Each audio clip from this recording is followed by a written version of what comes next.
الآن آن لها تعود وتهز أركان الوجود. الآن آن لها تعود وتهز أركان الوجود. الآن آن لها تعود أركان الوجود. الآن آن لها تعود وتهز أركان الوجود. السلام عليكم ورحمة الله وبركاته. It's ironic that they've chosen for me the topic of dua, because that's what got me to prison in the first place for a good few years.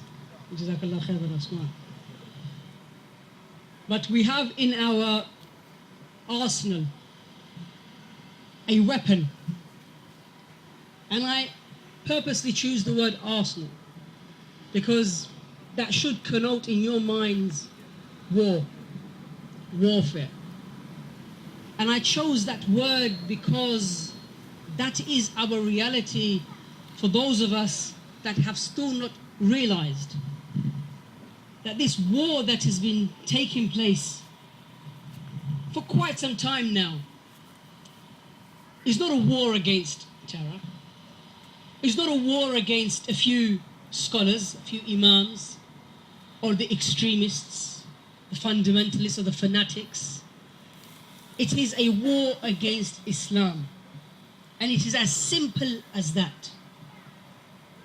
They will never ever distinguish from which movement you belong, which political persuasion you believe in, which denomination you belong to.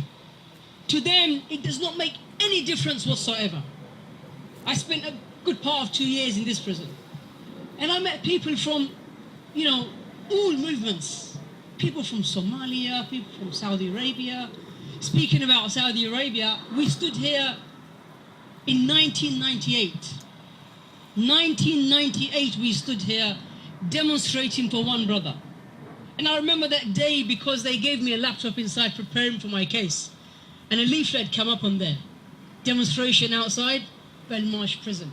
I looked at the date, 1998. And I asked around, where is this brother? And it may be, as one of the previous speakers mentioned, perhaps I can't mention his name. But he's not being charged.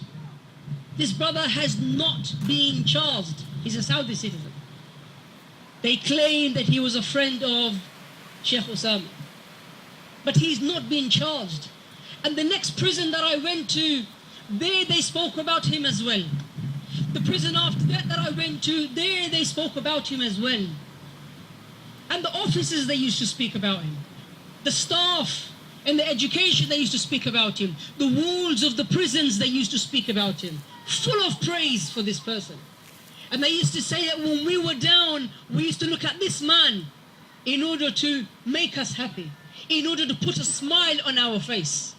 12 years this man has been in prison and he hasn't been charged. That's a 24-year stretch. That's 24 years of a prison sentence, that is. That's what you get that's what murderers get. Murderers get that. And this guy hasn't been charged. So I purposely use the word arsenal because we have something in our arsenal that no other nation has, no other country has, no other religious denomination has. And it was mentioned by Ka'b al-Ahbar that he said that we have been given this. We have been given this like no other nation before was given this. And that is this simple thing of dua. Just to supplicate, just to pray, just to besiege Allah, just to raise your hands to the heavens and the skies and ask Allah with the firmness and the belief in your heart that Allah subhanahu wa ta'ala will respond to you. And any moment now, at any time now, the angels will come and fulfill what you have been asking. It is dua. That is something that we in our ummah have underestimated.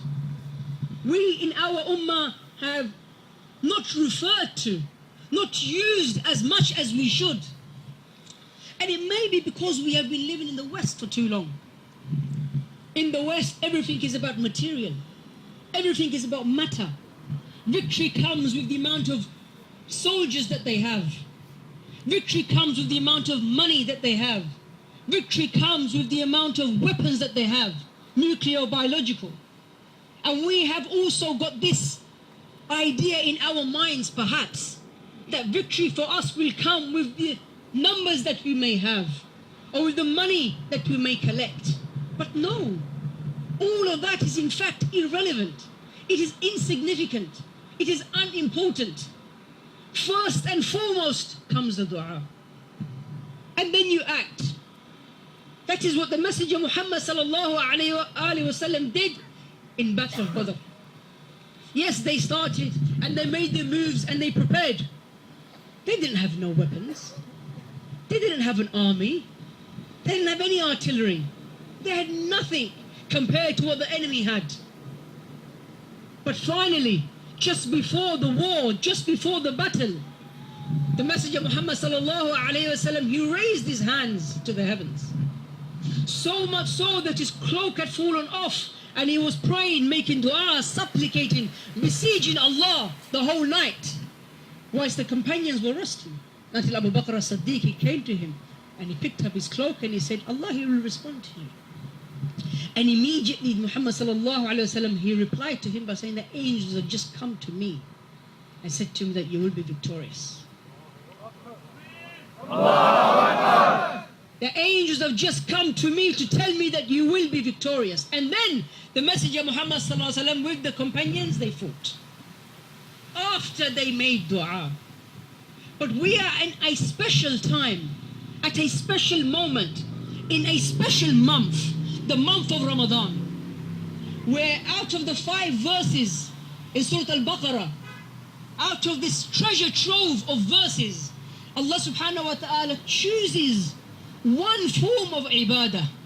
Because as you should all know, and I'm sure that you all know, that in this month of Ramadan, every act of ibadah that you do is multiplied.